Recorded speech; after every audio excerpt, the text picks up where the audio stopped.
Professor Jayashankar Telangana వ్యవసాయ విశ్వవిద్యాలయం వారు అందిస్తున్న వాతావరణ ఆధారిత వ్యవసాయ సూచనలను ఇప్పుడు తెలుసుకుందాం. హైదరాబాద్ వాతావరణ కేంద్రం వారు అందించిన సమాచారం ప్రకారం రాబో 5 రోజులు వాతావరణం పొడిగా ఉంటుంది.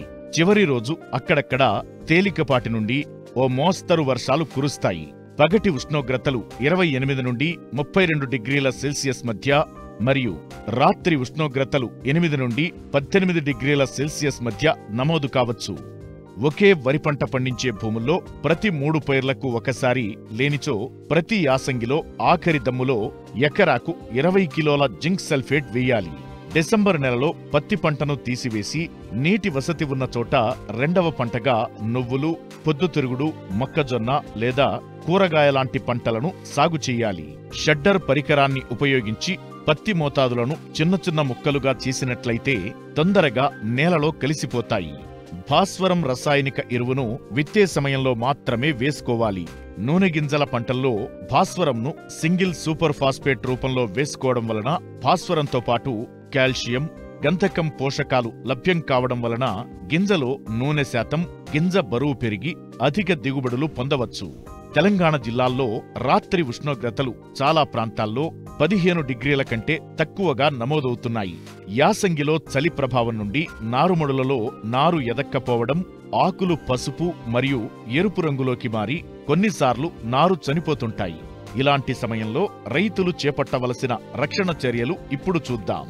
నారుమళ్లపై ఇనుప చువ్వలు లేదా వెదురు కర్రలతో ఊతమిచ్చి పైన పలుచని పాలిథిన్ షీట్ లేదా ఖాళీ యూరియా బస్తాలతో తయారు చేసిన పట్టాలతో సాయంత్రం పూట కప్పి ఉంచి మరుసటి రోజు ఉదయాన్నే తీసివేయాలి. రాత్రి వేళల్లో నారుమడిలో నీరు నిండుగా ఉంచి తెల్లవారుజామున తీసివేసి కొత్త నీరు పెట్టాలి. 10 నుంచి 12 రోజుల దశలో నారు ఆరోగ్యంగా పెరగడానికి పైపాటుగా 1 కిలో యూరియాకి 2 గ్రాముల కార్బెండిజం ప్లస్ మ్యాంకోజబ్ మిశ్రమ మందును కలిపి వేసుకోవాలి. ప్రస్తుత వాతావరణ పరిస్థితులు వరిలో జింకు ధాతువు లోపం ఆశించుటకు అనుకూలం. నివారణకు 2 గ్రాముల జింక్ సల్ఫేట్ మందును లీటరు నీటికి కలిపి పిచికారీ చెయ్యాలి. వరి ప్రధాన పొలంలో కాండం తొలుచు పురుగు ఉధృతి తగ్గించుకోవడానికి వరి నారుమళ్లలో కార్బోఫ్యూరాన్ 3G గుళికలను 200 చదరపు మీటర్ల నారుమడికి 1 కిలో చొప్పున నారు పీకడానికి వారం రోజుల ముందు చల్లుకోవాలి. ప్రస్తుత వాతావరణ పరిస్థితుల్లో చలి ప్రభావం వలన మొక్కజొన్నలో భాస్వరం లభ్యం కాకపోవడం వలన ఆకులు ఊదారంగులోకి మారే అవకాశముంటుంది.